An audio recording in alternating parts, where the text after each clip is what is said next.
पाकिस्तान की सबसे बड़ी सबील। आप सबको पता है कि मुहर्रम हराम का महीना जो है वो शुरू हो चुका है और ये महीना हम नहायत ही अकीदत और एहतराम के साथ मनाते हैं। डिफरेंट जगहों पे महफिलें होती हैं, मजालिस होती हैं और उसमें तबर्रुक के तौर पे हलीम, शरबत और शीरमाल का एहतमाम किया जाता है। ये पाकिस्तान की सबसे बड़ी सबील है जो कि नुमाइश चुरंगी पे है। सबील के ऊपर मशरूबात भी मौजूद हैं, पानी भी मौजूद है, न्याज भी मौजूद है, मुख्तलिफ किस्म की चीज़ें हैं। मौला हुसैन के और उनके रफ़क़ा की सुन्नत पे अमल करते हुए जितनी खिदमत हमसे हो सकती है हम उसको करते हैं। मुहर्रम हराम में जो मजालिस होती हैं, जो महफिलें होती हैं, उसमें तबर्रुक की तौर पे ताफ्ताल और शीरमाल जो है वो पेश किया जाता है। 7, 8, 9, 10 मुहर्रम जो होती है उसमें ये काम तकरीबन 90% पे चला जाता है।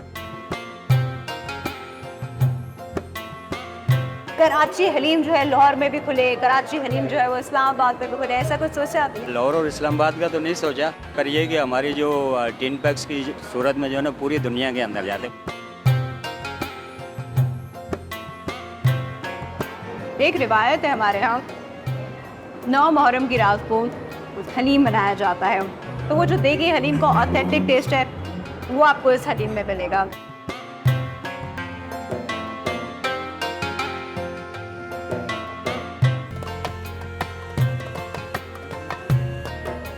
और जी अब हम मौजूद हैं इस सबील जो कि कराची की इस वक्त सबसे बड़ी सबील है। In fact according to the Pakistan की सबसे बड़ी सबील है जो कि नुमाइश चुरंगी पे है, उसके ऑर्गेनाइजर के साथ। अस्सलाम वालेकुम सर, अस्सलाम वालेकुम। कैसे हैं आप? जी अल्हम्दुलिल्लाह। सर अपना नाम और थोड़ा इंट्रोडक्शन बताइए लोगों को। मेरा नाम सैयद मुस्तफ़ा रज़ा आब्दी है और ये सबील हम अल्हम्दुलिल्लाह सन 2002 से कंटिन्यू लगा रहे हैं। माशाल्लाह माशाल्लाह। थोड़ा सबील के बारे में बताएंगे कि ये सबील के लिए आपने यही जगह क्यों सिलेक्ट की? देखें, सिलेक्शन का तो मसला ज़रा डिफरेंट आप बात कर रही हैं क्योंकि इस जगह पे सारे मरकज़ी जुलूस आके इधर जमा होते हैं। exactly. 9 मुहर्रम का, 10 मुहर्रम का जो मरकज़ी जुलूस निकलता है वो नश्तर पार्क से होता हुआ यहीं से जाता है और इस सबील के ऊपर पहली मुहर्रम से लेकर 10 मुहर्रम तक कंटिन्यू नज़र और न्याज का सिलसिला जारी और सारी रहता है। सर थोड़ा सा सबील का मकसद बताइए।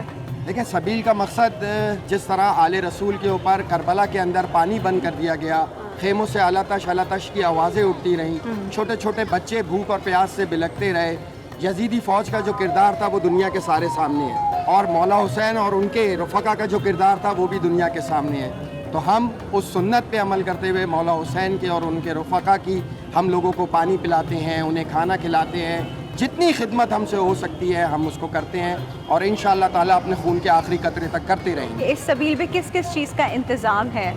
देखिए, सबील के ऊपर तो बहुत सारी चीज़ों का इंतजाम यूजली होता है। एक थॉट होती है कि सबील पे मशरूबात होते हैं, पानी होता है, इस तरह के इंतजाम हाँ, होते देखिए, हैं। सबील के ऊपर मशरूबात भी मौजूद हैं, पानी भी मौजूद है, न्याज भी मौजूद है, मुख्तलिफ़ किस्म की चीज़ें हैं क्योंकि बहुत सारे मोमिनीन जो हैं वो लाजमी बात है यहाँ आते हैं तो उनको 6-6 घंटे लग जाते हैं और खाने का भी मसला होता है इन चीज़ों का, तो उसके लिए तकरीबन कंप्लीट नज़र व न्याज का इंतज़ाम सबील पे मौजूद है।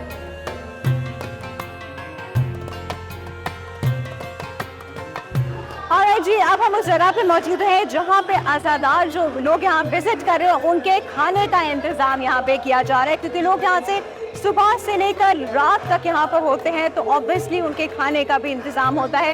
जो सारी देगों का इंतज़ाम संभाल रहे हैं उनसे बात करते हैं। अस्सलाम वालेकुम।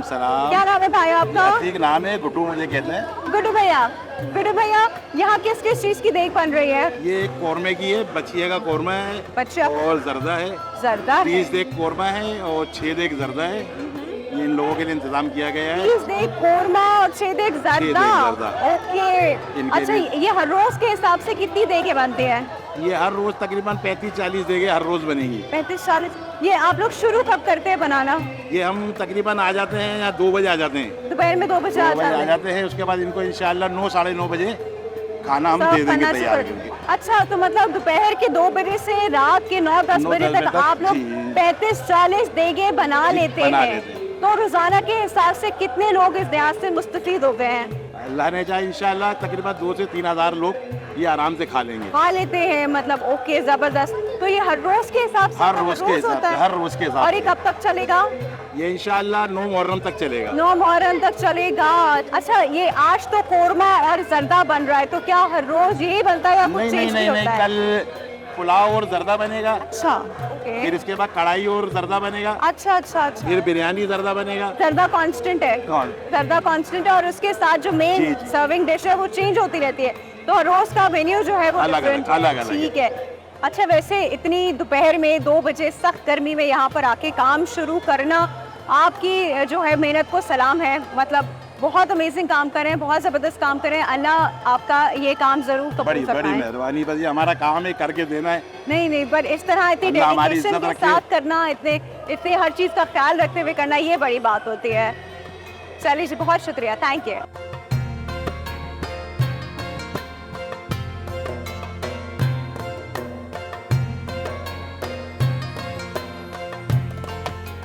ओके जी, अब मैं उस सेक्शन में मौजूद हूँ जहाँ पे चाय बन रही है और चाय से रिलेटेड लवाजमात बन रहे हैं। आप मेरे पीछे देख रहे हैं, यहाँ पे कॉन्स्टेंटली चाय बने जा रही है इन देगों में। मुझे नहीं पता कितने मग चाय ये रोजाना बनती है, क्योंकि ये भरी भरी देगी मेरे सामने को 5-6 बार चेंज हो चुकी है। जरा और पीछे आइए तो मैं आपको दिखाऊं कि यहाँ पे चाय के साथ लवाजमात का भी जो है वो इंतजाम किया गया है। यहाँ पे जो है ये पिज्जा बर्गर जो है वो बनाया जा रहा है, और आप देख रहे हैं ये कैसे बनाया जा रहा है। थोड़ा सा बात भी कर लेते हैं इनसे, इनको बुलाती हूँ जी। अस्सलाम वालेकुम, क्या नाम है भाई आपका? मेरा नाम खालिद है। खालिद है। खालिद साहब, ये क्या हो रहा है? ये पिज्जा बर्गर है। पिज्जा बर्गर बन रहा है। डिफरेंट है, बहुत पूरे different पूरे चीज़ है। कराची में डिफरेंट है, देख रहे हैं आप। सही। तो ये रोजाना और- के हिसाब से कितने बनते हैं? ये यहाँ पर रोजाना के हिसाब से 2000, 3000, कभी 4000 की भी क्वांटिटी हो जाती है। ओ, ये क्या है स्पेशल, क्या है? ये कैसा इतना बड़ा बन? ये बनवाया जाता है ऑर्डर के ऊपर। अच्छा, ये ऑर्डर पे ये बेसिकली हैदराबाद में आए, हैदराबादी बर्गर है। ओके। और बहुत ये मशहूर अंदर है। ये जो लगा रहे हैं मिक्सचर, किस चीज का है? ये कबाब है, शामी कबाब, शामी बीफ कबाब और है। दाल का कबाब होता है। बीफ और दाल का कबाब है, और यहाँ फ्राई होते हैं, और फिर इसके अंदर जी वो बाकी सॉसेस और हाँ सलाद केचप होता है, बेहतरीन, सारी क्वालिटी बेहतरीन होती है हमारी। जबरदस्त। चले जी, करते रहे काम, बहुत शुक्रिया, थैंक यू। थोड़ा सा यहाँ पर आइए। अच्छा, यहाँ पर मैं आपको दिखाती हूँ। अभी मैं थोड़ी देर पहले जब यहाँ पर थी तो यहाँ पे पूरी थाल भर के जो है ना वो समोसे फ्राई हो रहे थे। अब यहाँ पे उन्होंने हलवा पूरी शुरू की है, अभी हलवा पूरी का इंतजाम हुआ है, और ये रात के 3-4 बजे तक यहाँ हलवा पूरी बनती रहेगी और सर्व करती जाएगी। यहाँ एक साहब बैठे हैं, जरा इनसे पूछती हूँ। अस्सलाम वालेकुम। वालेकुम अस्सलाम। क्या नाम है आपका? मेरा नाम असगर है सर। असगर साहब, यहाँ पे आप हलवा पूरी के इंचार्ज हैं? जी, हलवा पूरी समोसे हलवा पूरी और समोसे। अच्छे समोसे जी। भी आपने बंद कर दिया, अब आप हलवा खत्म पूरी कर से दिए करें। हैं। सही। फाइनल हो गए वो, फाइनल। ओके, तो ये कितनी पूरियां बनेंगी यहाँ पर? तकरीबन 1200-1300 1200-1300 पूरियां हाँ, और बनेगी? 1200-1300 समोसे बने, और हो सकता है कल से बढ़ेगी। और हलवा जो है वो कितने किलो बनेगा? तकरीबन 30 किलो, 30 से 35 किलो। 30-35 किलो। ये रोजाना होता है? जी, रोजाना। जबरदस्त जबरदस्त। चने चले भी जी। है, चने भी है इसके साथ। चने भी होंगे, करीबन 20 किलो चने होंगे। तरकारी भी होगी, आलू जी, की तरकारी नहीं है। अच्छा, चने की तरकारी और है, अपना हाँ। हलवा है और पूरी सही। है। जबरदस्त, बहुत जबरदस्त, बहुत शुक्रिया, बहुत शुक्रिया।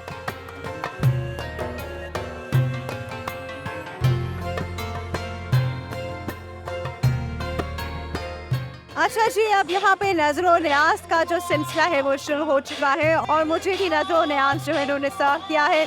ये सारी नेमतें जो मेरे सामने इस वक्त मौजूद हैं, मैं इनको देख के सोच रही हूँ कि ये नेमतें अल्लाह ने हम सब के लिए बनाई है, इंसानों के लिए बनाई है, और जिनकी वजह से, जिन शख्सियात की वजह से दुनिया को खल्क किया, उनका इस पे भरपूर राइट था जिससे उनको महरूम किया गया। आपको पता है, न्याज और नज़र जो की जाती है ये ईसाने सबाब के लिए की जाती है, तो मैं इसका हिस्सा बन रही हूँ, तो अब मैं थोड़ा सा इसमें चख लेती हूँ।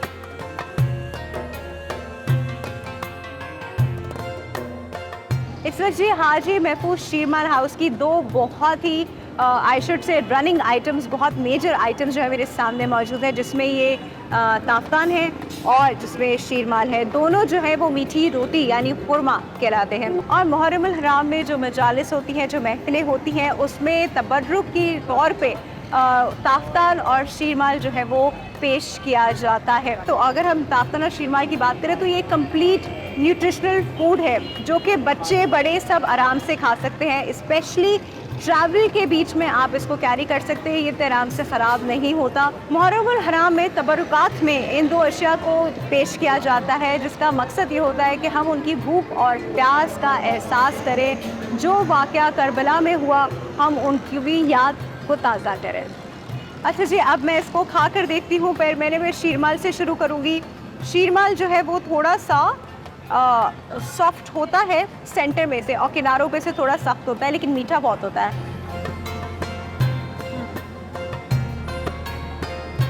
और अब हम ताफ्तान की तरफ आएंगे।